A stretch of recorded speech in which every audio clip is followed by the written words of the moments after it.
Upon leaving stateside, you can see Tenoshka Hall on the left there, and currently we are on Montezuma Road. Coming up here, you can also see an intersection for East Campus Drive, along with some new developments on the right, including a house that is currently available for rent, along with some future apartments for prospective students in the fall. On the right here, we can see a building that is currently boarded up and most likely abandoned that will probably be going through a process similar to these other lots where higher density development is being made in the form of these apartment complexes. Getting a closer look at some of these apartments here, just saw some trees that have been planted on the left, which definitely will be growing in the years to come, and these apartment complexes seem to be in their final stages of development with different rental applications being opened with QR codes for people who are interested in living there in the near future.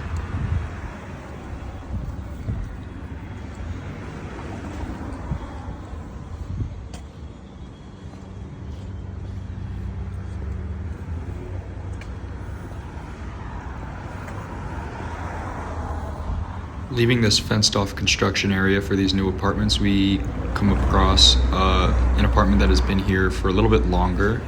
roughly 4 years. I believe this apartment is called Zuma, and it's also complemented by palm trees that have been planted a long time ago, likely with the time of this apartment's finished construction. And ahead of us, we see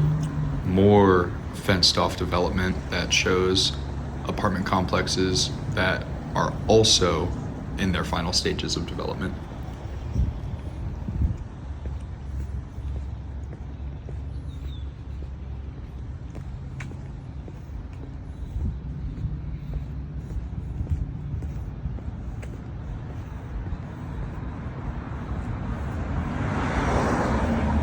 Nearing the end of this walk across Montezuma Road, I want to take note of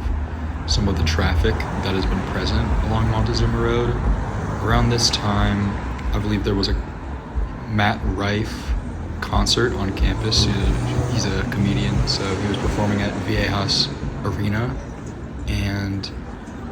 that attracted many San Diego residents into the area in order to find parking on campus in order to be able to see this event. Rounding this last bit of fenced-off apartment complex construction, we are currently on 63rd Street, which will connect us to this next turn, which puts us on Mary Lane Drive.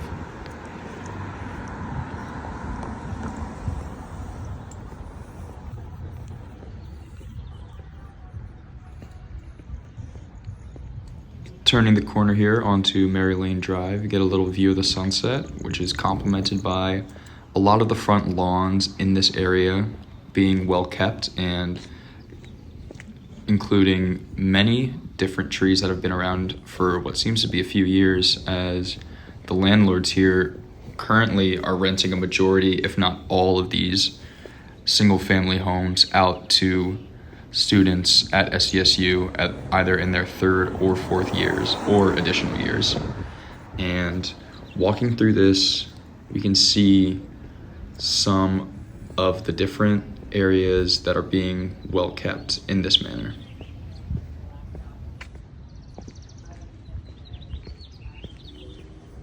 Another thing I would like to point out on this street is the heavy presence of street parking, as many of the residents in these single-family homes have their own cars, if not all of them, and this is due to the fact that each tenant is not necessarily in the same family, but instead they're all separate individuals that are either friends or in different organizations on campus that all decided to room together, and this usually results in some people needing more parking due to each individual having their own car, or a majority of individuals having their own car.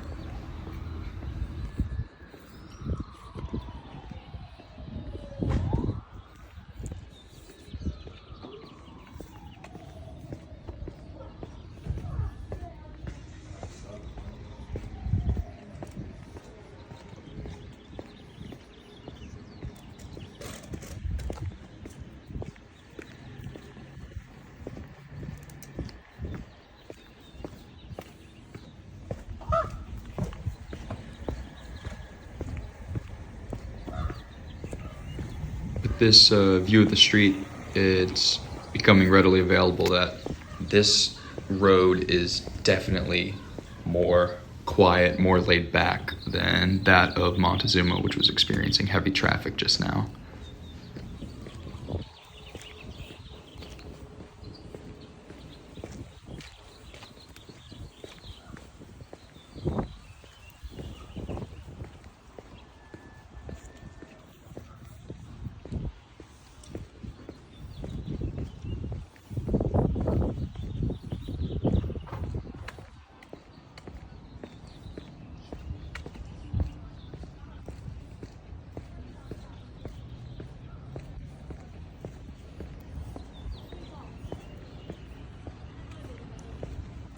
Almost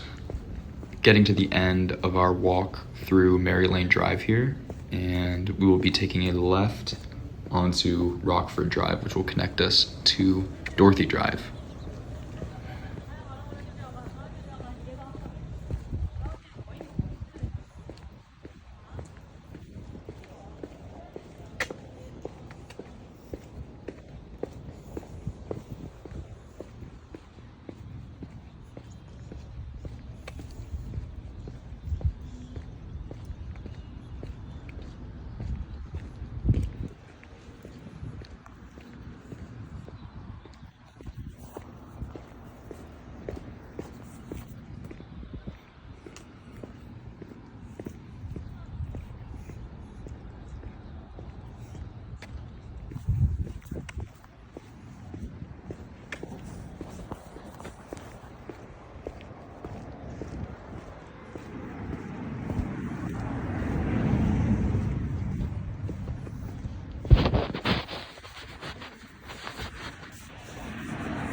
Turning into Dorothy Drive here now.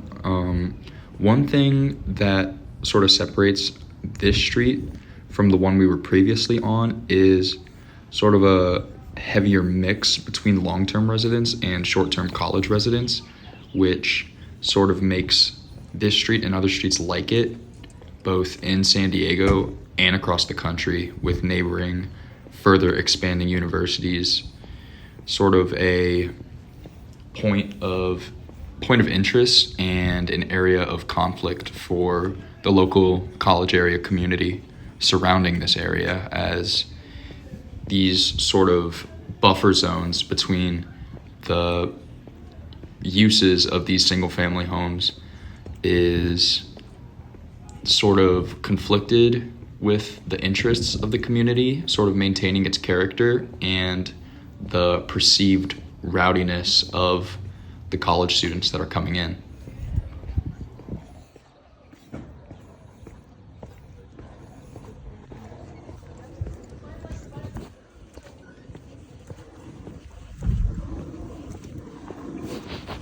One thing I did notice on my walk here is the higher presence of these sort of second floor developments that stand out in this sort of sea of single family homes that are one floor tall. And I believe that a lot of these are due to them previously being single story and an expansion being made by the landlords. And this is usually done to expand the numbers of rooms on the property and in turn expand the total number of residents and overall increase the money that these properties are bringing in. And that just about wraps up our quick walkthrough of College Area. And thank you so much for watching.